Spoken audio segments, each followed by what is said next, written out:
Many people, they are unable to handle problems. They take them too seriously. They consider one failure to be the defining event for the rest of their life. And then they carry the label of failure on their head. But they forget that failure is just one nodal point in the flow of life. So, in all the skills we need to develop to succeed in the journey of life, a very important one is how to handle failures, adversities, hardships, and challenges. The first point here is, remember, it's a temporary situation. When the going gets tough, it seems that this is how it will continue. But that's not the case. One king asked his ministers to provide a piece of advice that would stand good in both prosperous and hard times. They consulted the various libraries and came up with an aphorism.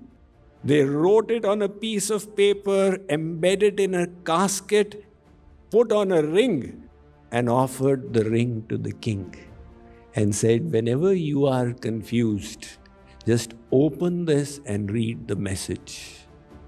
The king, out of his curiosity, opened it in any case, and he saw the message was, even this will pass away. At that time, the king was extremely prosperous and popular. He said, I seem to be invincible right now, but the message says it will pass away. A few months went by and the neighboring kingdom attacked this kingdom. They were unprepared, their armies got defeated, the king was on the run with his army scattered, and he was separated from the army with the enemy in hot pursuit. So he reached a cliff's edge and said, I am done for. He went down the cliff the other side and remembered the message. He opened it from the ring, read it. It said, even this will pass away. That gave him some amount of hope. He hid there from the enemy that was catching up, and soon he could hear the horses' hooves were distancing themselves, and he had been saved. He went back, gathered his army again, defended his kingdom, and regained his throne.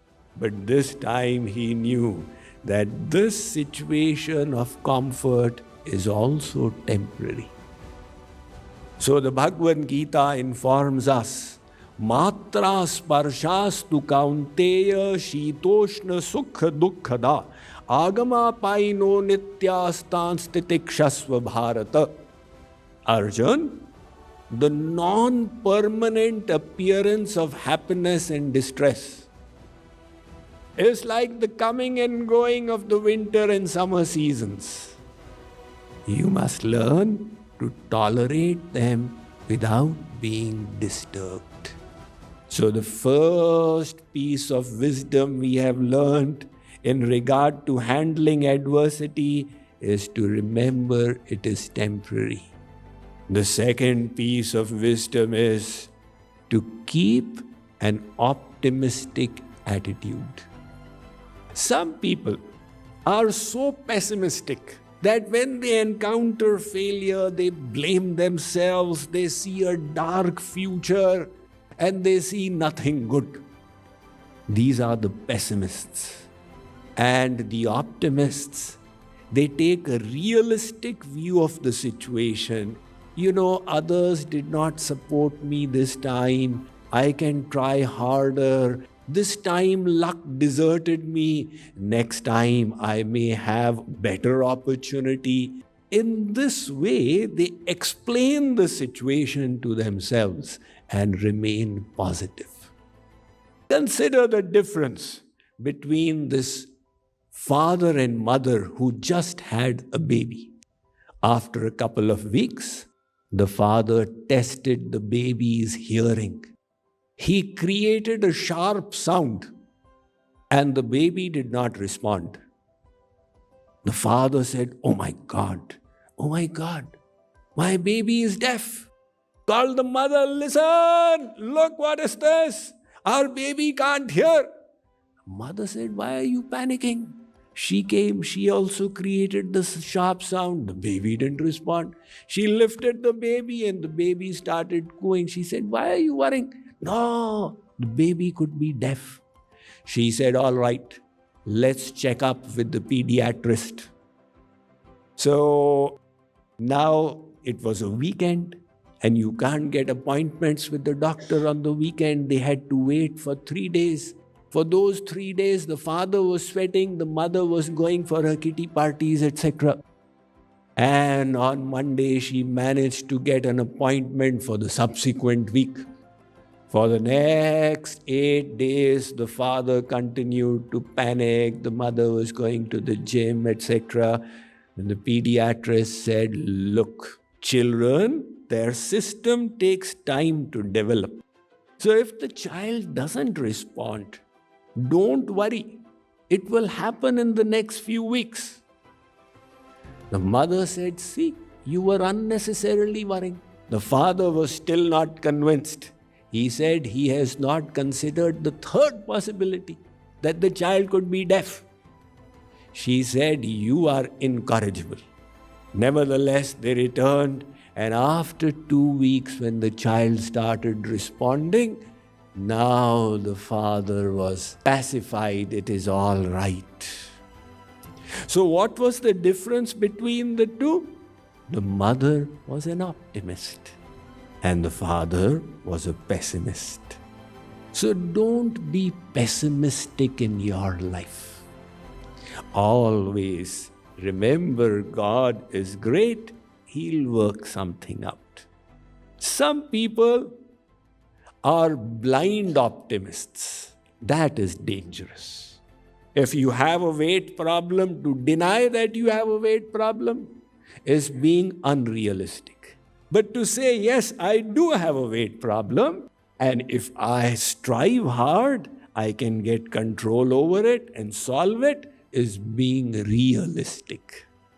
So be a realist optimist. And the third one is keep an eye on the solution. Look for the solution in the problem. Some people ask me, Swamiji, do you ever do negative thinking? You teach positive thinking. Do you do negative thinking? Sometimes, little bit. So I start scanning, when was the last time I did negative thinking? I can't remember an occasion in the last 10 years. How come you don't do negative thinking? It's a very simple formula. No matter what the problem, I focus on the solution.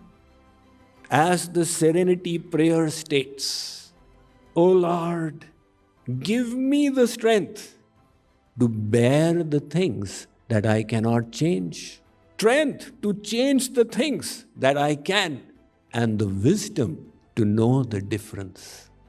That's all there is. If you can do something about it, do it.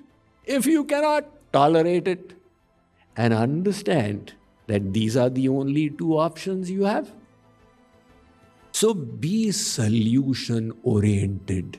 Take inspiration from a 77-year-old Gujarati lady in Mumbai called Urmila Asher. She became the entrepreneur of the year during COVID time. Now look at her history. When she was a young mother, her daughter walked off the roof, 2-year-old daughter, and died. And her 2 sons, when they grew up, they died in a car accident. Now at the age of 77, she had only one person left in her family, her grandson called Harsh Asher. And they were living in the business area of Mumbai, Kalba Devi. He was running a business.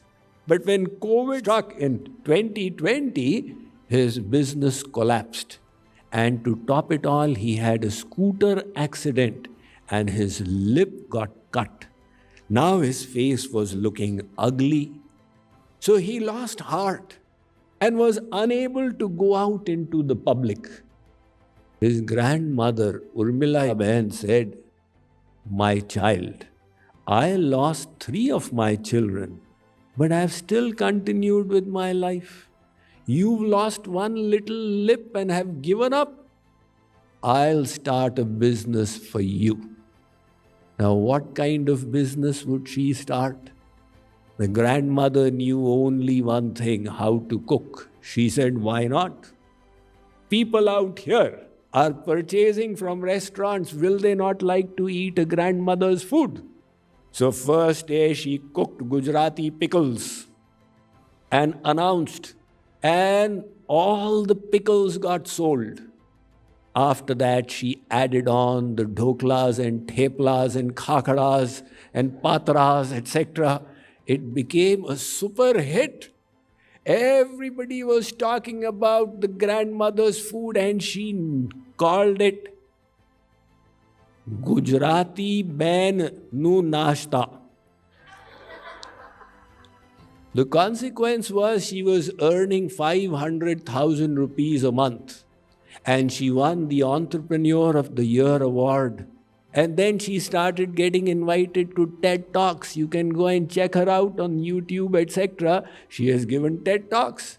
A very simple, ordinary lady who probably never even completed school. But why she succeeded was she was solution-oriented. So focus on the solution.